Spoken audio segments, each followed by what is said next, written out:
আল্লাহর কাছে কোন কাজ বা আমলগুলো বেশি পছন্দনীয়, যার কারণে আল্লাহ স্বয়ং মুস্কি হাসেন। এবং আরেক হাদিসে আছে, যার আমল দেখে আল্লাহ রাব্বুল আলামিন হাসেন, আল্লাহ রাব্বুল আলামিন তাকে অবশ্যই জান্নাত দেন এবং জাহান্নাম থেকে মুক্ত ঘোষণা করেন।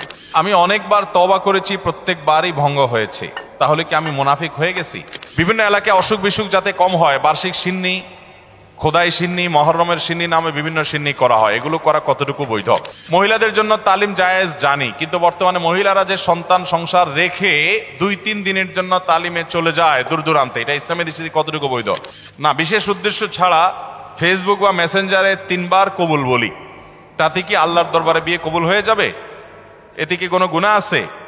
পোলাপান বান্দরামি করার জিনিস খুঁজে পাও না? আমি এখান থেকে গ্রামে যাব এবং ওই দিনই আবার চলে আসব, এক্ষেত্রে আমার নামাজ কি কসর করতে হবে? দেখুন, গ্রামে আমরা প্রত্যেকে যার যার বাড়িতে যখন যাব, সেটা আমাদের মূল ঠিকানা, আসল ঠিকানা হলে সেখানে আমি 1 ঘন্টার জন্য যদি যাই, নামাজ আমাকে পুরো পড়তে হবে। নিজের স্থায়ী ঠিকানাতে কখনো কসর হয়? পথে কসর হবে। বাড়িতে যখন চলে গেছেন, আপনার বাড়ি কুমিল্লাতে, আপনার বাড়ি চট্টগ্রামে, আপনার বাড়ি বগুড়াতে বা খুলনাতে বা সিলেটে, আপনার বাড়ি যেখানেই হোক না কেন, যখন সফরের দূরত্ব হবে, নিজের স্থায়ী ঠিকানায় 1 ঘন্টার জন্য যদি যান, সেখানে পুরো নামাজ পড়তে হবে, কসর চলবে। কিন্তু কিছু লোক আছে, গ্রামে বাড়ি আছে ঠিক আছে, কিন্তু তাদের গ্রামের বাড়ি এখন আর স্থায়ী ঠিকানা না। ধরুন আপনি ঢাকা শহরে বাড়ি কিনছেন বা ফ্ল্যাট কিনছেন, পাসপোর্টে, এনআইডি তে, সরকারি সব কাগজে পত্রে